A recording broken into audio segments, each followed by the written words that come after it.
পশ্চিমবঙ্গে আইন শৃঙ্খলা আছে বলে আপনার মনে হয়?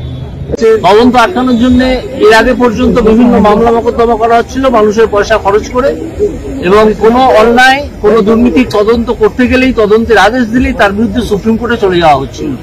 সুপ্রিম কোর্টে যাওয়ার অধিকার অবশ্যই আছে প্রতিটা মানুষের, প্রতিটা অথরিটি।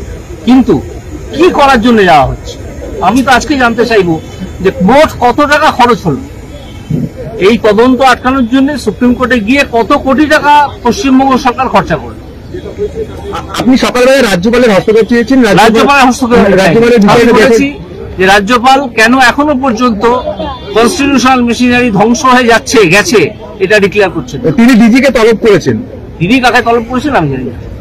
সকালবেলা একদম সেখানে কেন্দ্রীয় বাহিনী থাকা সত্ত্বেও সেখানে আক্রান্ত হতে হলো তদন্তকারী সংস্থা। কেউ যদি অর্গানাইজ হয়ে, কারা অর্গানাইজ হয়ে করেছিল সেই খবরটা আপনারা নিন। কারা করেছিল? যারা করেছিল তারা কারা? সরকার পক্ষের কেউ কেউ বলছে মস্তানি করতে গেছিল সিবিআই, কেন ইনফরমেশন দেয়নি? ইনফরমেশন দিয়ে কেন যায়নি পুলিশকে? আমি তো মনে করি যার খোঁজে গিয়েছিল তাকে আজ রাত্রির 12টার মধ্যে ইডির অফিসে এসে হাজিরা দেওয়া উচিত। ইতিমধ্যে পুলিশ 10 জনকে গ্রেপ্তার করেছে। পুলিশের গ্রেপ্তারের কথা ছাড়বে, সেক্ষেত্রে আক্রান্ত হয়েছে। পশ্চিমবঙ্গে আইন শৃঙ্খলা নিয়ে কি বলবেন? পশ্চিমবঙ্গে আইন শৃঙ্খলা আছে বলে আপনার মনে হয়? আপনি গত কয়েকদিনের খবরের কাগজের রিপোর্ট কোর্টে যেগুলো উঠে এসছে সেগুলো নিয়ে পড়ুন।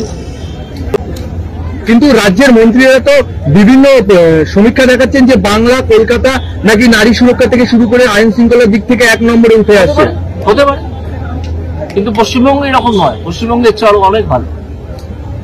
সেক্ষেত্রে এ রাজ্যে ইতিমধ্যে বিভিন্ন জায়গায় পোস্টারিং হচ্ছে বিকল্প রাজনীতি। তাহলে কি পশ্চিমবঙ্গে যে রাজনীতি দলগুলো আছে তাদের উপর ভরসা হারাচ্ছে মানুষ? সেটা সম্বন্ধে, রাজনৈতিক সম্বন্ধে, বিষয় সম্বন্ধে আমি সরাসরি কোনো মন্তব্য করবো না। আপনি একটা বিষয় বলছিলেন যে গান নিয়ে, রবীন্দ্রনাথের যে গানের বিকৃত হয়েছে সেটাকেই তো আবার রাজ্যের সঙ্গীত করার একটা পরিকল্পনা চলছে। সেই শব্দটি বিকৃত করা হচ্ছে না, এরকম কথা কানে এসছে, এরপর দেখা যায়। কিন্তু সেটাকে তো আবার রাজ্যেরও সঙ্গীত করা হচ্ছে, সেই বিষয়ে কি বলবেন? রাজ্যের সঙ্গীত করা হচ্ছে তাতে অসুবিধা কি? একটা রাজ্য যদি নিজের সঙ্গীত তৈরি করে বা সঙ্গীত হিসেবে কোনটাকে গ্রহণ করে তাতে তো অসুবিধা কিছু নেই, কিন্তু কথা পাল্টে দেওয়ায় অসুবিধা আছে। স্যার, একটা যেটা বিষয়, বছর 23 শেষ হয়ে 24 চলে এলো, চাকরি প্রার্থীরা রাস্তায় বসে তারা কিন্তু বারবার একটা কথা বলছে, আমরা কবে নিয়োগ পাবো। যে চাকরি প্রার্থীরা রাস্তায় বসে আছেন আমি তাদের কাছে এর আগেও বলেছি যে রাস্তায় বসে থাকবেন কেন? আপনারা যদি মনে করেন আপনার লিগ্যাল রাইট আসে আপনি আদালতে আসুন। অনেকে তো এসে আদালতে এসে চাকরি নিয়ে গেছেন, আপনারা রাস্তায় বসে আছেন কেন?